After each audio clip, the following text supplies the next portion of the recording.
A continuación veremos la introducción a la narración gráfica y sus componentes. Después de conocer los orígenes de la narración gráfica, su desarrollo y el papel tan importante que ha desempeñado dentro de la cultura, nuevamente vamos a definir qué es la narración gráfica. Y como vimos con anterioridad en la sección 1 de esta lección, la narración gráfica es la forma de contar algo por medio de ilustraciones, muchas veces apoyadas también en pequeños textos.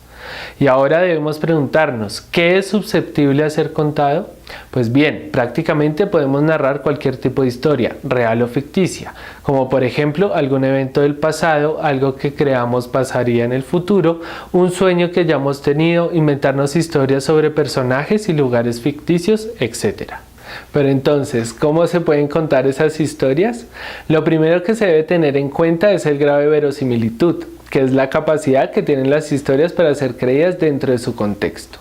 Por ejemplo, si contamos algo que nos sucedió esta mañana al momento de tomar el transporte e indicamos que en el paradero estaba junto a nosotros un hombre de sombrero y gabardina, que unos segundos más tarde se convirtió en un superhéroe que voló hacia el otro lado de la calle y salvó la vida de un perrito que iba a ser atropellado por un vehículo, poca gente nos creería que esa historia es real, pero si tomamos esa misma historia y le damos el tratamiento merecido dentro del carácter de ficción, se convierte en algo verosímil dentro de su contexto.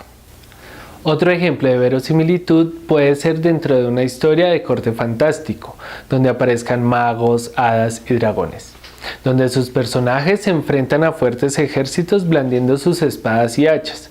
Pero si en determinado momento de esa historia entra el protagonista en una motocicleta y en lugar de sacar su espada desenfunda un revólver, la historia pierde su credibilidad y pasaría a ser algo inverosímil.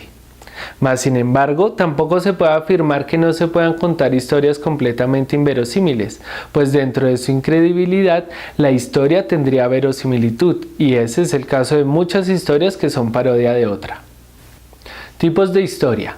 La historia depende entonces de su narrativa, de cómo se va a contar el relato, y existen dos formas de contar esa historia. La primera, de forma clásica, que pueden ser historias lineales, inicio, nudo, desenlace, o no lineales, inicio, desenlace y nudo, nudo, desenlace e inicio, o desenlace, nudo e inicio.